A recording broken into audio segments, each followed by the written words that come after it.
now on the National Weather Desk, atmospheric river. Rain, wind, and snow batter the west coast. Areas already inundated with moisture could continue to see stream and creek flooding. While in Buffalo, the dig-out continues as frustrations mount over the city's response to the storm. I personally think they could have done better. Shelf ice builds up along the Great Lakes. It looks cool, but danger could be lurking below the surface. A lot of times you can't tell at all how thick it is. Snowmobile riding can be fun, but without the proper safety precautions, it can also be deadly. Be cautious and operate within your ability. And we'll be joined by an expert to help you improve your driving in winter weather. From our nation's capital, this is the National Weather Desk. All right, good morning. Welcome to the National Weather Desk. I'm meteorologist Emily Gracie. Heavy rain, wind, and flooding are battering the west coast this week as an atmospheric river impacts the region. While these storms are common, this week's event stands out for its intensity and impact. Mike Valerio shows us what's happening all along the coast. A devastating winter storm outbreak now stretching across the west. As the East Coast digs out from last week's deadly Arctic blast, several western states now dealing with severe weather of their own. Very scary, very dangerous. A strong storm system bringing hurricane-force winds, heavy rain, and snow to several states, including California, Oregon, Washington, Colorado, and New Mexico. And more waves of precipitation are on the way, with meteorologists warning it could further strain the ongoing holiday travel mess.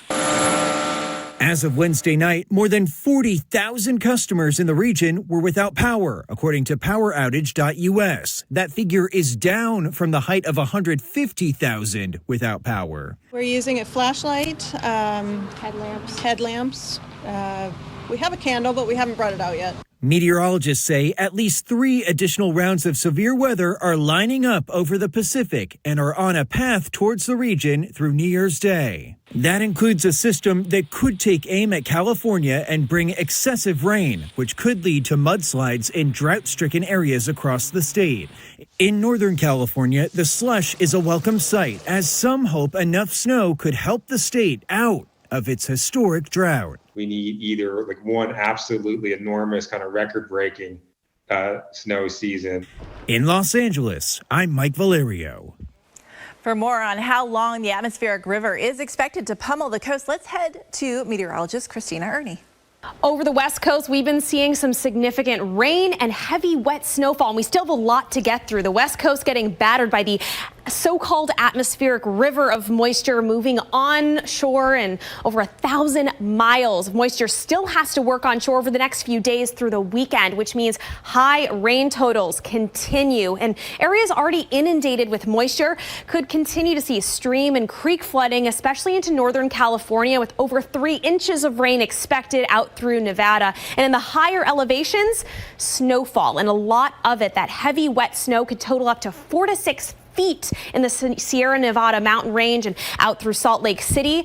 And the Rockies, 3 to 4 feet of snowfall as well. On top of that, high winds in the higher elevations. We could see over 50-mile-per-hour winds, giving some blizzard-like conditions. For the National Weather Desk, I'm meteorologist Christina Ernie.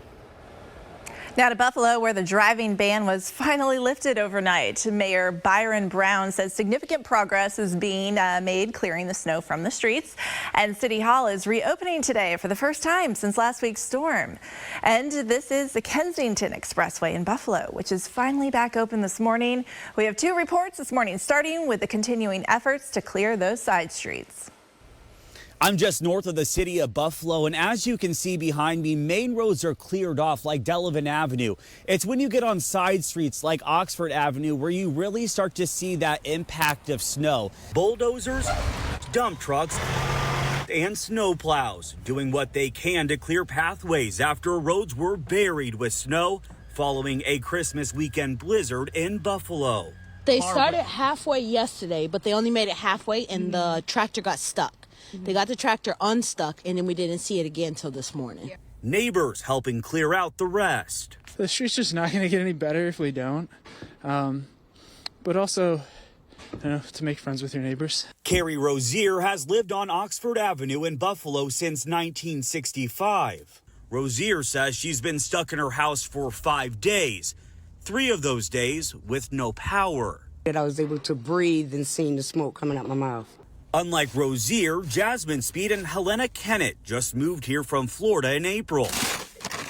They've been out the whole afternoon helping dig out their neighbors' cars. 1, 2, 3, 4, 5 cars we helped. It's the right thing to do. Yeah.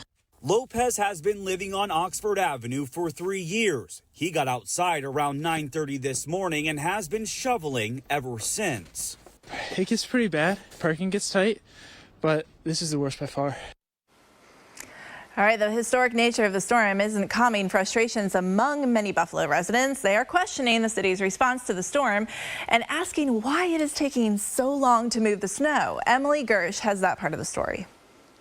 We used to have the roads cleared so much faster. There's been more preparation in general, and I feel like that's continually gone downhill. Kyle Finsky has lived in South Buffalo since the November storm in 2014. But Finsky says while this is the worst snowstorm he's experienced since living here, he remembers the city's response at clearing roads to be much better in previous years. The county executive called the city's storm response this week embarrassing, to which Finsky said, Just this year alone, we've had 3 major storms, and this one has been a little bit more reassuring, but in general, I'd agree with him.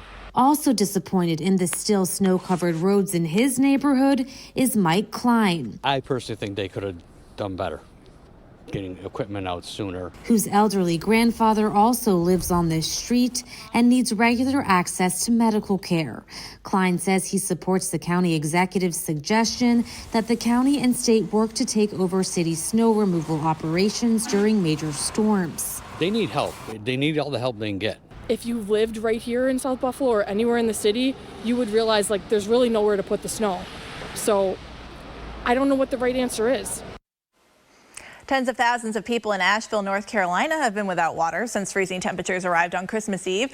This morning, there is hope that water service will resume sometime tomorrow. The bitter cold temperatures froze water in the intake basins. It also led to burst water mains and pipes across the region. On Wednesday, city leaders said the water treatment plant was back up online and all major leaks have been addressed. It takes up to 48 hours, though, to refill that system. And now to Michigan, where snowmobiling is very popular. It's a popular winter pastime, but it can be dangerous. There have been 2 deadly crashes in northern Michigan this week. Ireland Viscount is in Traverse City with the renewed safety message state officials are sending this morning.